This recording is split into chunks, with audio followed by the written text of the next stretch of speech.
ఏమైందయ్యా రాజు? ఇన్ని రోజులు అవుతుంది నువ్వు పైసలు తీసుకొని ఫోన్ చేస్తా అంటే కూడా ఫోన్ లిఫ్ట్ చేస్తలేవు. అయ్యో నేను చూసుకోలేదే. ఏంటిది నువ్వు చూసుకుంది? పైసలు పట్టుకరా పో, నాకు అర్జెంటు అవసరం ఉన్నది. నేను ఏదో ఈ అవ్వ పొలం పక్కకు పొలం అన్నట్టు కలిసిమెలిసి ఉంటాము అడగంగానే అని 30,000 రూపాయలు ఇచ్చిన. ఈ వారకు అసలు లేదు మిత్తి లేదు. నా పెండ్లామేమో ఇంటికాడ తిడుతాంది. తేపో పైసలు. అబ్బా అన్న గట్టిగా ముత్తుకోకే, నా భార్య వస్తుంది ఇంటది.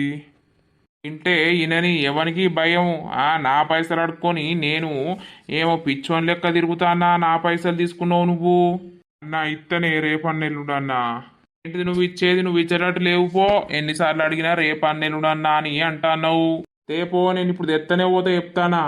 అయ్యో గట్ల అనకే అన్నా. రేపు సాయంత్రం వరకు ఎక్కడి నుండైనా తెచ్చి నేను ఇత్తనే. అసలు ఇత్త మిత్తిత్తా.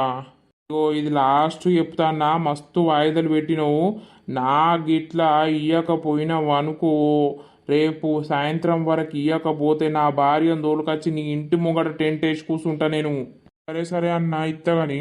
అదే మాట మీద నిలబడు చెప్తున్నా. ఇదే లాస్ట్ ముచ్చట. రేపు సాయంత్రం వరకు నాకు ఖచ్చితంగా కావాలి. నువ్వు వేరే కాడ కట్టేది ఉన్నది, వాళ్ళు అవుతలేరు నాకు. నీకు పైసలు ఇచ్చి నేను బాధలు పడు అవుతుంది.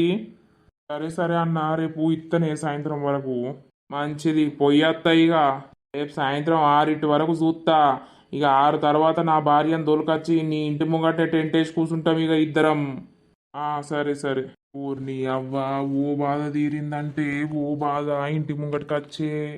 ఈ 30,000 రూపాయలు మిత్తి నీ నుండి తెచ్చి కట్టాలి.